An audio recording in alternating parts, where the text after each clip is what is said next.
नमस्कार किसान भाइयों, मैं हूं प्रदीप राठौर और आप देख रहे हैं कृषि दर्शन।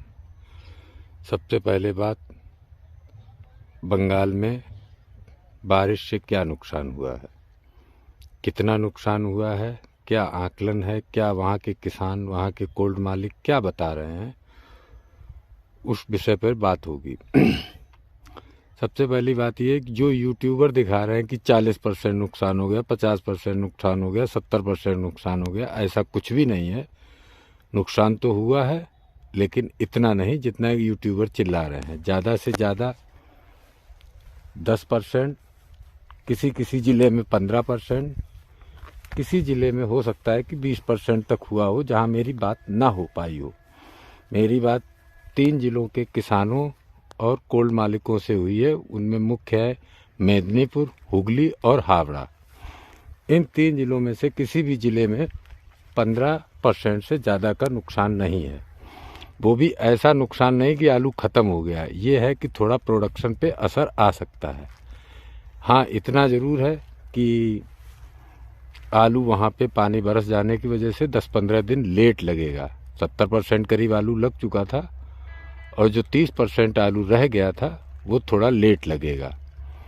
इतना ही वहाँ के किसान, कोल्ड मालिक अनुमान अपना बता रहे हैं। इसके अलावा अगर आपको कोई बता रहा है कि वहाँ बहुत भयंकर नुकसान हो गया है, तो ऐसा मेरी जानकारी में नहीं है। बाकी मैं कुछ कह नहीं सकता हूँ। जो मेरी जानकारी है वो ये है कि 15% से ज़्यादा नुकसान नहीं है और आलू थोड़ा लेट हुआ है। उसमें हो सकता है कि 2-4-5% का प्रोडक्शन पे फ़र्क आ जाए।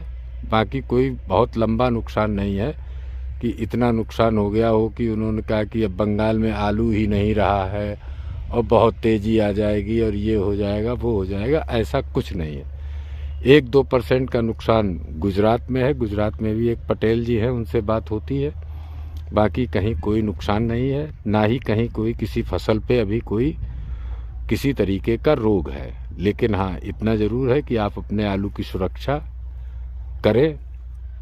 जिनका आलू 50-60 दिन का हो गया है, वो लोग अपने आलू पे, जैसे 37 है, चिप्सोना है या और लेट वैरायटी है, उनमें आप इंडोफिल मैंकोजेब 65% वाला डाल सकते हैं।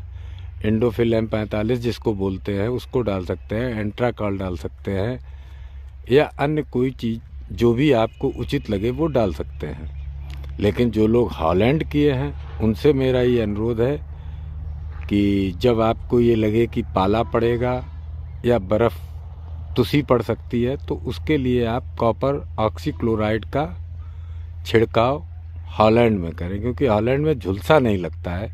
हमारे यहाँ की जो एक आम भाषा है परपरा, वो लगता है। तो उस परपरा को बचाने के लिए कॉपर ऑक्सीक्लोराइड से अच्छी कोई दवा नहीं है। इसके अलावा आप जब आपको लगे कि अब तुसी पड़ने लगी है और आपके खेत में नमी है, तो उसमें आप डाल सकते हैं दानेदार सल्फ़र। दानेदार सल्फ़र बहुत गर्म होता है और वो आपके खेत में एक ऐसा वातावरण बना देता है कि जो उसके संपर्क में जो भी तुसी या पाला, जो भी बर्फ़ की तरह का जो भी आएगा, उसको वो संपर्क में आने से पहले ही पिघला देगा। वो पानी रह जाएगा, बर्फ़ नहीं आएगी नीचे तक। और इसके अलावा अगर कोई जानकारी, अन्य कोई जानकारी आपको चाहिए है, तो कमेंट बॉक्स में कमेंट करें। अगर आपके खेत में कोई रोग है तो उसके बारे में आप फ़ोटो खींच के कमेंट बॉक्स में डालिए, उसका भी उपचार बताया जाएगा। बाकी किसान भाइयों, ठीक है, मेरी जानकारी अगर आपको अच्छी लगती है तो कृपया चैनल को सब्सक्राइब करें, लाइक करें और आगे भी शेयर करें, जिससे और किसान भाइयों को उचित जानकारी मिले। धन्यवाद।